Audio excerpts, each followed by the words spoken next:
Ubaidah bin Abdul Hayy.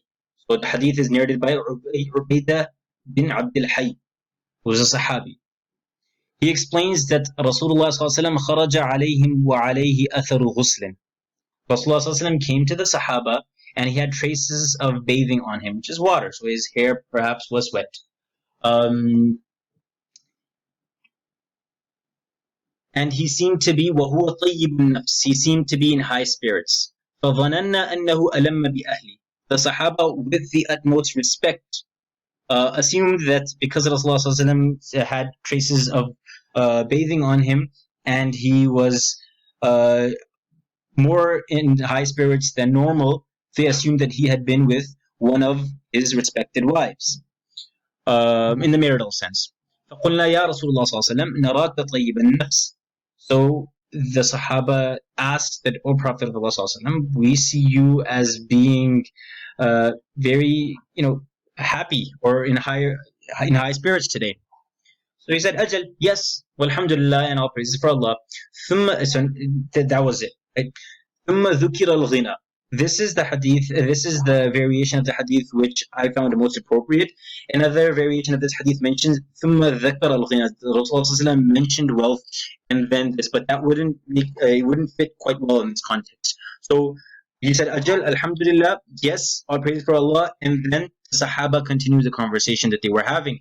In that conversation they were having, they mentioned wealth. فقال رسول الله صلى الله عليه وسلم. So however they mentioned the wealth, perhaps they mentioned wealth as a condemned thing.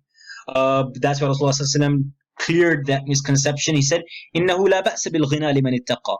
For a person who's Allah conscious, there's no harm in wealth, right? There's nothing wrong in wealth inherently in itself for a person who's Allah conscious, because wealth inherently is a ni'mat of Allah. The way it's used by a servant, if it's used in accordance with the mandates of Allah subhanahu wa ta'ala, then it would be good. If that person uses that wealth in wrong avenues, then that would be bad. So a person who's Allah conscious, ittaqa, who's Allah conscious, who fears Allah, who is mindful of Allah subhanahu wa ta'ala's rights over him. Allah conscious, it just encapsulates all of those meanings, right? Person is Allah conscious, there's no harm in wealth for that person. وَالصِّحَّةُ لِمَنِ اتَّقَى خَيْرٌ مِنَ الْغِنَى. And for a person who's Allah conscious, health is a better gift or bounty or favor than wealth. وَطِيبُ النَّفْسِ مِنَ النِّعَمِ.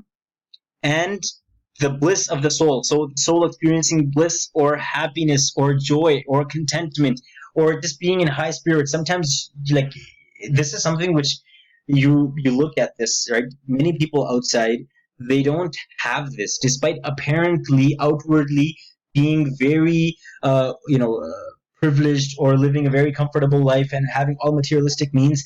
If they don't have tibun nafs, they're not happy when they go home and they go in there, when they're about to sleep, they don't have that contentment of the heart, then they're lacking in the gifts of Allah. So tibun nafs min al-ni'am is from the divine gifts or endowments of Allah subhanahu wa ta'ala. A person should appreciate and enjoy that.